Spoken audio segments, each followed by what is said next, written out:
Hello everybody, welcome to my YouTube channel. In our 11th lesson today, we're going to dive into the world of adjectives and adverbs to add a splash of color to your English.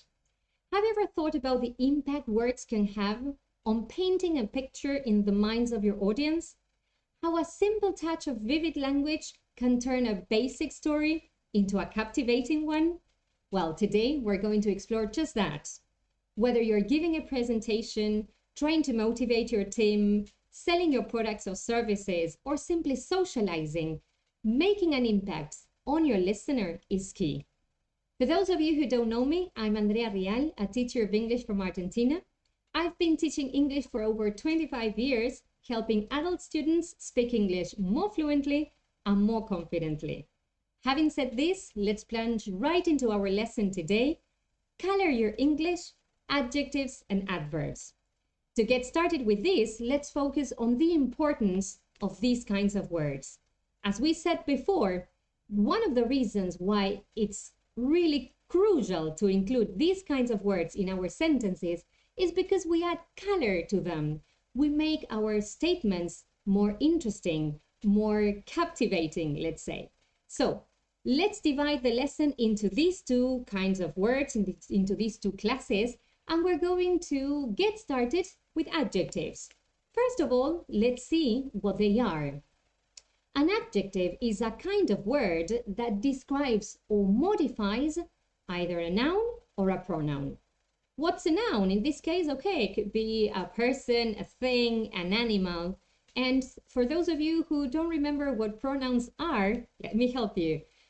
These words like I, you, he, she, it, etc. Those are pronouns because they replace nouns. So, adjectives such as beautiful, for example, to describe this painting here, we could say it's a beautiful painting, or we could also say this guy looks really tired, or this is a very expensive watch. All these three words here are giving us characteristics, details of the painting, the man, and the watch. But there are a couple of things you have to take into account when using them. And one of the first things you have to remember, if you already know this, is that adjectives in English are always singular. So what does that mean? That no matter whether you have a singular noun or a plural noun, whether you're talking about a building or buildings, the adjective is going to be exactly the same. So look at this sentence. There are lots of modern buildings here. But you cannot say there are lots of modern buildings. That doesn't exist. In my first language, Spanish, we use plural forms of adjectives, but that doesn't happen in English. I really don't know in other languages, but think about your own first language, whether that is a characteristic or not. And if it is, please bear in mind this basic rule that you cannot make adjectives plural. They are always singular. Another thing that we're going to focus on is the position in the sentence. Where should you include adjectives to color whatever you're saying? Okay, in English, adjectives go before nouns. So, for example, we can have a sentence like this. It's a big and modern house. So these two adjectives go before the noun, the word house. So it wouldn't be okay to say it's a house big and modern. That's not okay because adjectives have to go before nouns. But here there's another possibility. You can use adjectives after some verbs such as the verb to be, feel, look, those verbs referring to senses. Sometimes, I don't know if you know, these verbs are called verbs, or linking verbs, because they link the subject to its predicate somehow. You don't need to know about these rules, but just remember that these verbs, again, to be those verbs related to senses, can have an adjective after those verbs themselves. So we could also say, with the same idea, the house is big and modern. We could change the verb is for any other verb. The house looks big and modern as well. Yeah, so remember these two possibilities for the position of adjectives. And then let's go into something more advanced. We can classify adjectives. We can classify adjectives into two categories: gradable, and then the other one coming in a minute, non-gradable. Okay, but what is that? If we are talking about gradable adjectives, we are saying that the adjective can have different degrees of its own quality. So if we focus on this example, this addition, 3 plus 3, we might say, okay, this is extremely simple. So we're giving here to the adjective simple a certain degree. We're saying that it is extremely simple, easy, we could say as well. Or it's really simple, or it's very simple, or it's quite simple, or okay, it's a bit simple, isn't it? Okay, so this is the characteristic that gradable adjectives have. You can describe that adjective with different degrees of that same quality. But then, on the other hand, those adjectives that are non-gradable, okay, cannot be described the way we did before, with different degrees. We can classify non-gradable adjectives into three different categories. The first one, absolute adjectives. In this case, these adjectives describe absolute qualities. For example, the task is finished. You cannot say the task is very finished. The task is a bit finished. It's either finished or it's not finished. That's why it is an absolute adjective. Other examples of these kinds of adjectives could be dead. The animal is dead, for example. So again, there's no degree there. It's a complete quality. And the adjective complete, again, is also an absolute adjective. Something is complete. It cannot be a bit complete. Okay?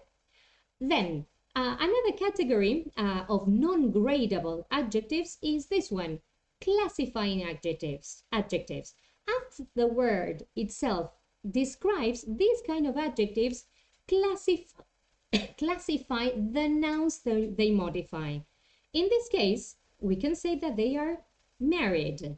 So we are classifying people in this case into this category, married. It could be single as well. Yes, they are single, they are married. You could also use the adjective organic and say, okay, these vegetables are organic. You cannot use the words we used before, like extremely, very. Yes, these vegetables are very organic, are a bit organic. No, they are organic or not. And again, instead of describing an absolute quality, in this case, they classify the thing or the person being described into different categories. Last but not least, there is also another kind of non-gradable adjectives. And these are perhaps the ones you have already studied in your English lessons, extreme adjectives.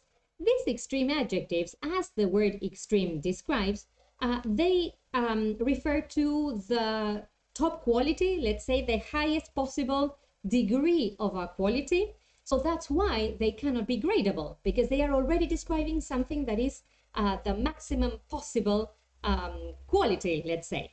For example, she's exhausted. Have you ever felt that way? I have. Okay.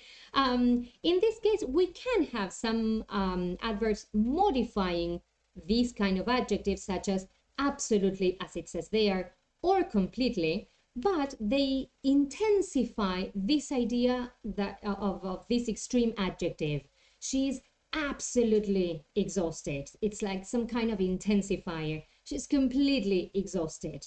You cannot say, for example, she's very exhausted. You could say she's very tired, but you cannot say she's very exhausted. She's a bit exhausted. Yeah. Other examples of extreme adjectives are amazing, boiling. For example, if you're talking about the weather, oh, it's boiling in here. or the opposite, freezing. All those are extreme adjectives. So remember, this last characteristic we mentioned of adjectives has to do with this classification into being gradable. You can use different words to specify the degree of that quality the adjective has, or non-gradable, because either they are absolute adjectives, classifying adjectives, or extreme adjectives. Is that clear? Let's move on and let's focus now on adverbs. In this case, we're going to pay attention to, we're going to study adverbs of manner, because they're the ones that we're going to compare to adjectives. We're going to compare and contrast as well, because more often than not, students confuse adjectives and adverbs and they use one instead of the other. What's the main characteristic of adverbs of manner? Well, they describe how an action is done. They modify or describe verbs. So in this case, the focus is on the action, not on the noun as it was with adjectives. Take a look at these pictures. We could say that she runs quickly. So the adverb quickly tells us how she does the action, how she runs. Peacefully, she's sleeping peacefully. Again, this adverb is telling us how she is sleeping. Or, look at this one. They are looking at each other angrily. So again, we get the description of how they are doing an action. How she runs, how she's sleeping, how they are looking at each other. If you pay close attention to these adverbs, you most probably will identify that they have something in common. They all have the same suffix, ly, at the end. And if you focus on the first part, forget about the suffix. Quick, peaceful, and angry. What kind of words are those? Do you remember? They are adjectives. So how do you form an adverb? Okay, you have to combine an adjective, and then in most cases you have to use the suffix ly. So, for example, with the adjective slow, by adding ly, you turn that word into the adverb slowly. This is the most common spelling rule. Spelling rule has to do with how you write the word. So, more often than not, you will have to add these two letters to turn an adjective into an adverb. And we could say here that she drives slowly. Perhaps she is a very careful driver. Careful driver. In that case, I'm using an adjective. And she drives slowly. We are saying how she drives. We are describing the action. Another spelling rule, the second one here, is the one you have to use when an adjective finishes in a consonant plus y. For example, this word here, easy, when you have to turn it into the adverb, you will have to make this spelling change. The y disappears, you use an I, and then you use or you add the suffix ly. So easy becomes easily. The pronunciation is exactly the same as here. You're just adding an ly, a li at the end of the word. The change here happens in the spelling. So, for example, we could say here that she solves maths problems easily. That's something very simple for her, okay? And we're describing how she solves the problems. Other examples here could be lazy, and then you have lazily, but you have to change that y at the end of lazy into an I. Happy, happily, noisy, noisily, etc. The third spelling rule we have here is when you just have to add the letter y. But when does this happen? When the adjective finishes in a consonant and then le. For example, with this word, with this adjective, gentle. The adverb becomes gently, but the E in the spelling disappears. So we could say that he's holding the baby gently. We are saying how he's holding the baby. Other examples here could be simple, simply, responsible, responsibly, yeah, you have to change that E at the end of simple, at the end of responsible, and use a Y. You have to change it by a Y, okay? Good. Last but not least, another spelling rule in which you have to add some other letters, A, double L, and Y. When does this happen? When the adjective finishes in the letters I, C, such as in fantastic. If you want to use the adverb connected to these adjectives, you should say fantastically. For example, we might say he sings fantastically. He's a very good singer. So these are the 4 spelling rules whenever you combine an adjective with the ly at the end to turn it into an adverb. But as you most probably know, there are always exceptions to every single rule. So let's focus on that. In some cases, there are adjectives and adverbs that are spelled the same way, so in which you have to make no changes at all. Here I have decided to use the 5 most common ones, but there are more that we could add to this list. If you just want to learn more about that, you can ask me about this in the comments, and then I will give you a more complete list, or you can just Google that as you prefer. So, for example, the word fast is both an adjective and an adverb. So we could say that this is a fast car, so we're using the adjective that describes, that gives a characteristic to the noun car, and as we said before, it goes before the noun. It's a fast car, or we could use it as an adverb. He drives fast, and we're saying how he drives. We're describing an action. Then we could also have this other adjective adverb, which is straight. We could describe this road as being straight. This is a straight road. Straight, yes, not like this. Or we could say this guy can't walk straight. He seems to be drunk, I guess. Yeah. So we could use it as an adjective. Here we are describing something. We're describing the road. And here we are describing how he, well, not how he walks, how he can't walk. He can't walk straight. We're giving a description of an action. Another one, the word hard. We could describe this bed as being hard. This is a hard bed or a hard mattress if you want to. And here we could say that this guy works hard, works very hard. So here it is describing an object. It is an adjective. This is the reason why I wrote adjective here and the examples below that category. And these are the pictures describing the adverb, the action. Another one, early. We could say that, for example, she took the early train to London, and early is describing the train, the one that leaves early in the morning. Or we could say, look at his face, he gets up very early in the morning. He gets up early. In that case, early is describing the action. Here it is describing a thing, the train. Last but not least, I also included the adjective and adverb late. In this case, we could say, oops, there. Here in this picture, we could simply say it's late. Look at the clock the guy is holding in his hand, and you might simply say that, oh, it's very late. Whereas here we could say she's going to arrive late because okay, she's running and most probably she overslept. Okay. Before we move on to the next page, there's something I want to focus on. As I said before, well, the word fast, no, I haven't said that.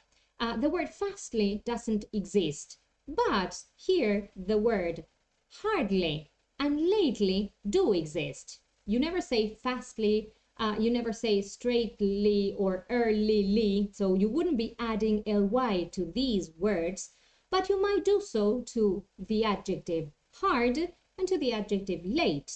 So, what's the difference? The thing is that the idea those words, both hardly and lately, transmit is different. For example, if we focus on this one, on hard, The word hardly means almost not. For example, I can hardly believe his story. So it's like, I almost can't believe his story. So it gives this small degree of something. And the word lately is a synonym of recently. Like, okay, what have you been doing recently? So again, remember, these two words have the possibility of adding ly, both hardly and lately, but the meaning is completely different from the corresponding adjective, let's say. Okay, now there's another exception, but in this case, I decided to separate it because it's an adjective that changes completely when it is used as an adverb. And it is the adjective good. When you want to describe how an action is done, you cannot say goodly. You have to use the word well.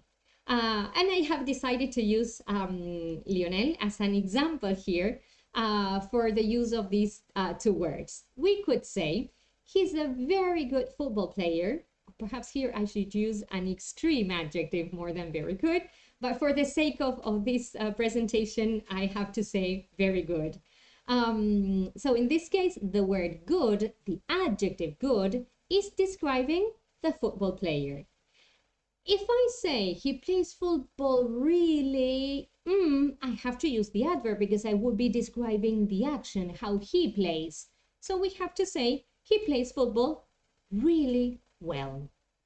Same thing here. Yeah, she's a good guitarist. So good is describing this noun, the noun guitarist.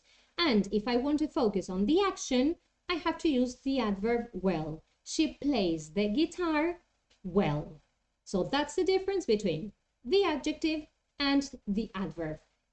This is sometimes confusing and students might use good as an adverb because they perhaps miss the point of the description. Okay, are you describing a thing, a person, an animal, or are you saying describing how an action is done? So always bear that in mind. What is it that you're describing in order to choose the right category of word, either the adjective or the adverb? Let's focus now on the position of, sorry, one more point before I forget. What happens to those adjectives that finish in ly? With the exception of easy, as we saw before, yeah, because easy changes into easily for the adverb. But what happens with the other adjectives such as friendly or silly? Do you have to add ly to turn it into, sorry, I have mentioned the word easy, but easy, I don't know why that came to my mind. Because easy doesn't finish in ly. It finishes just in y. So forget about what I have said before. When adjectives finish in ly, if you want to describe how something is done with those adjectives, you have to use this structure here. In a way. So if you want to say how she smiled, you cannot say she smiled friendly, because friendly is not an adverb. Friendly is an adjective that already finishes in ly. So in order to describe how she's smiling, you have to use that structure, the one we mentioned here, in a friendly way. She smiled in a friendly way. Same thing here with silly. Silly already finishes in ly, but it's not an adverb, it's an adjective. So in order to describe an action, this is the correct form. She behaved in a silly way. Another example, lovely. Lovely also finishes in ly. So remember that thing about adjectives finishing in ly, which are not adverbs. Now, yes, let's plant into where in the sentence we have to use adverbs. Okay, there are different possibilities. You have to use them either after a verb. For example, in this sentence, he spoke loudly. Yeah. What happens when the verb has an object? Okay, if that is the case, the adverb of manner should go after the object, because you cannot, in general, you cannot separate the verb in English from its object. So in this case, you should say she opened the door quietly. And you cannot use it directly after the verb. She opened quietly the door. That is wrong because you would be separating the verb from the object, and you cannot do that. Yes, I always do this same thing whenever I am teaching this to my students in order to give them like a visual image of this lack of this impossibility of separating the verb from its object. Now, you could also use it before the verb, but before the verb if the verb has an object. For example, he generously helped the old lady. You could also say he helped the old lady generously. You could use it after the object, but again, another possibility is to use it before the verb. But if the verb doesn't have an object, can you use it before? Can you say he loudly spoke? No, that's not okay. You can have these two possibilities. You can play with the position of the adverb only when the verb has an object. So you could use it either before the verb, she quietly opened the door, or after the object, she opened the door quietly. But that's not it. We also have other possibilities. When the verb has a preposition, when the verb is followed by a preposition, you have these other possibilities. You might use it before the preposition. For example, you might say, they listened politely to each other. Here, look at the picture. So before the preposition to, you can use the adverb of manner. They listened politely to each other. Or, as we said before, you can use it after the object. In this case, it would be each other. They listened to each other politely. Okay? So all these possibilities regarding the position of adverbs of manner in the sentence depend on the verb itself. Is it a verb that is intransitive? Okay, is it a verb that is transitive and so it needs an object? Or is the verb followed by a preposition? So you have to take those things into account in order to decide where to use the adverb. What's a typical mistake here? To separate the verb from the object. So perhaps you internalize the idea that you have to use the adverb of manner after the verb, but be careful. Don't forget that you cannot separate the verb from the object. So if it has an object, it should go after it, right? Very good. Now, let's put all this into practice with a couple of sentences to see if you could grasp the idea of adjectives, adverbs, yeah, and the basic rules that we have discussed. Let's take a look at the first sentence. It says, he usually drives very, and we have two options here. Fast or fastly? Okay, try to think about the answer while I start giving you a clue.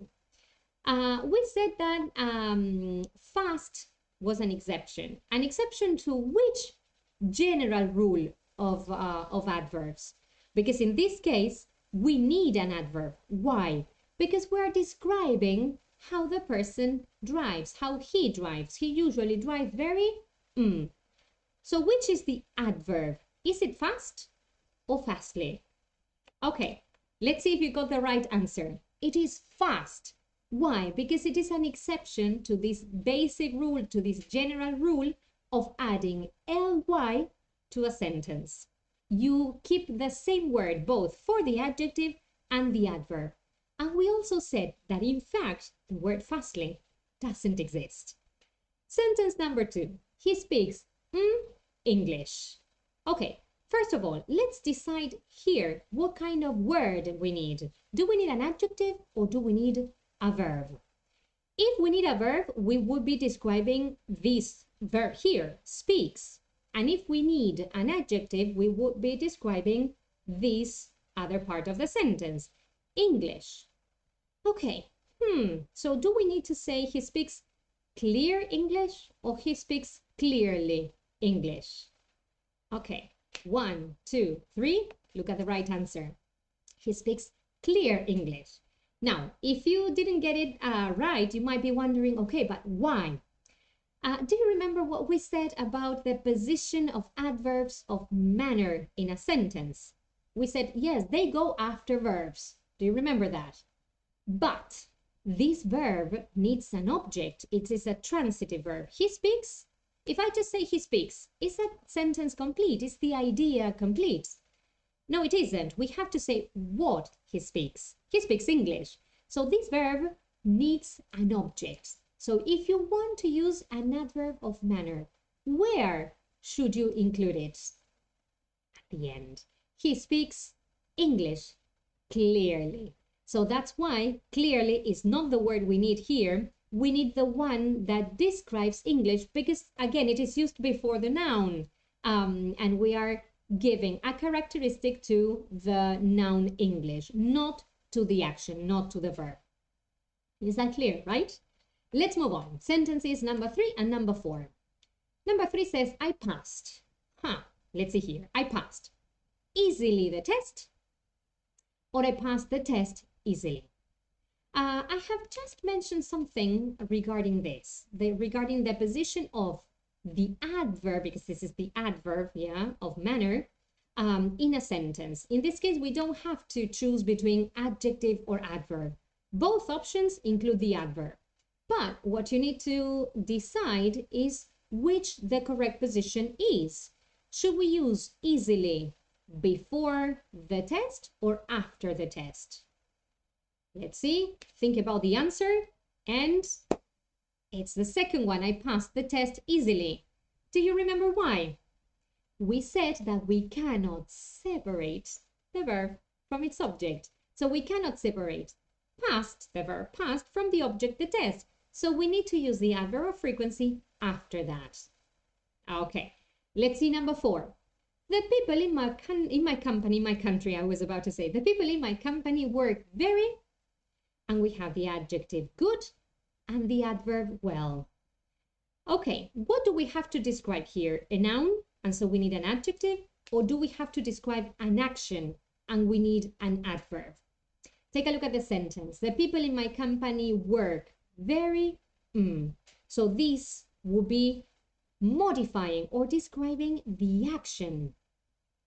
What do you need? Which is the correct word here? Well, because well is the adverb, and adverbs are the ones that modify, that describe actions, verbs. So the people in my company work very well. And then look at the other ones, 5 and 6. Number 5 says, they live in their country house. So here we have the adjective, they live happy in their country house, or the adverb, they live happily in their country house. What do you think you need here? An adjective to describe something or a person, or an adverb to describe an action? Here we have a verb. Does the verb need an object? Okay. Which is the correct option? Let's see. Happily. They live happily in their country house, because that word is describing how they live. We might say they are happy in their country house, but as we have the verb live and not the verb to be, we have to use an adverb. Sentence number 6. Please be with him. Please be patient, or please be patiently with him. He's new at the company. I said something in number 5 regarding the verb to be. So what do we need here? The adjective patient or the adverb patiently? Let's see. And the correct answer is the adjective. Please be patient with him. He's new at the company. Remember that with the verb to be and with those other verbs describing senses, look, feel, taste, you have to use adjectives. Yeah, it's much more common to use those kinds of words, adjectives. Okay, now 7 and 8, the last 2 sentences. 7 says, she invited him to the party. Friendly or in a friendly way? Okay, what did we say about this word friendly? Is it an adverb? Is it an adjective? Okay, first try to choose an option, and then I'll give you an answer to my question. The right answer here is in a friendly way, but why? Because friendly is an adjective, it's not an adverb. It's an adjective that finishes in ly. So if you want to describe an action with that adjective, you have to use the structure in a way, in a friendly way, in a silly way, in a lovely way, etc. Okay, hope you're doing well, yeah, with these sentences. The last one, number 8. It's an question. I answered it without thinking. So it's an easy question or it's an easily question. I'll help you with this last one. What kind of verb is this one? It's, is. The verb to be. So if you have the verb to be, what do you need? The adjective easy or the adverb easily? Let's see. The correct answer is easy. It's an easy question. I answered it without thinking. Remember, when you have the verb to be, you usually use adjectives. Okay? Very good. I hope that this has been a clear lesson, but before finishing, let's give it like some kind of recap, a short summary about it. What did we say in today's lesson? We focused on the importance of using adjectives and adverbs in your conversations to do what? To add details to what you're saying, to add color to what you're saying. Because if not, your sentences might sound basic and might sound uninteresting, let's say, yes? So if you start adding these kinds of words to your sentences, you're going to make your stories, your presentations much, much more interesting. Then we divided the lesson into adjectives and adverbs, and we said that adjectives modify nouns and pronouns, and we focused on different characteristics of adjectives. We said that they are never plural, that they go before nouns or after verbs, such as the verb to be, look, seem, and we also said that adjectives are classified into gradable and non-gradable adjectives. And then, regarding adverbs, we focused on adverbs of manner, and we said that they modify, they describe actions, how an action is done. We focused on the typical spelling of adverbs, adverbs that finish in ly, and then we also focused on exceptions, those words that are the same, that never change, whether they are adjectives or adverbs. We also focused on the adjective good, because the adverb changes completely.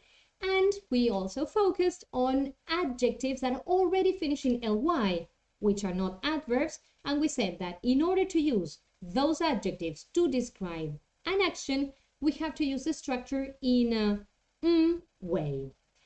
Then the other focus of adverbs was connected to the position in the sentence, where you have to use adverbs of manner.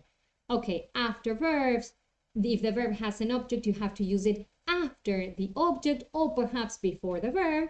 And if the verb is followed by a preposition, we said, okay, you have two options, yeah? And you can use it before the preposition or after the object. Okay, so this is what we've worked with in today's lesson.